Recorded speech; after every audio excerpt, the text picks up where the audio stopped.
Hey na naman boy, napakaangas na naman. Nadubuhan natin si madam kasi magpupunta sila sa Tarlac. Pupunta sila sa Tarlac. Nadubuhan natin sila. Pang malupitang adobo. Lutuan natin pang malupitang adobo boy. Lagyan ng konting mantika. Kaya ganun yung tsura, minarinate ko na yan boy. Minarinate yan ko. Wow, bango. Wow!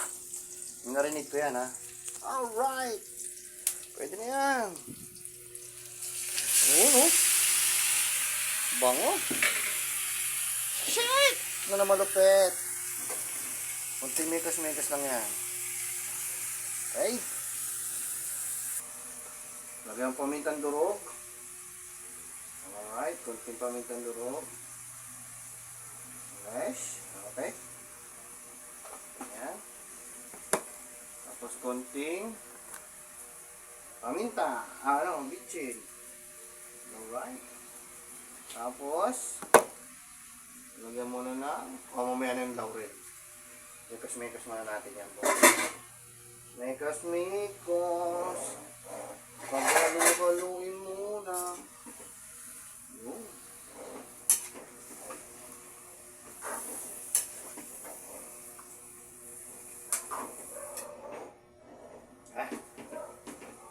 Mamaya, masarap yan, Lodi.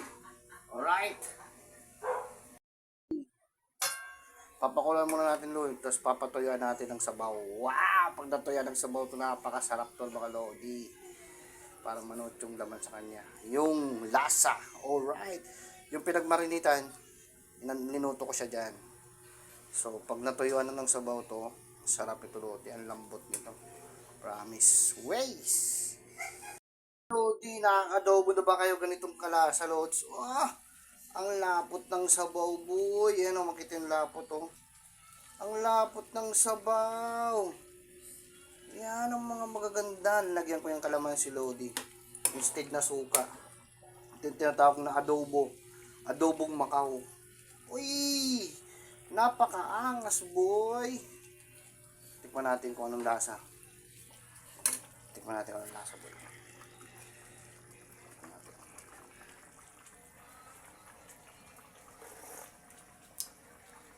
Ang sarap, boy. Panalo adobo. Eh.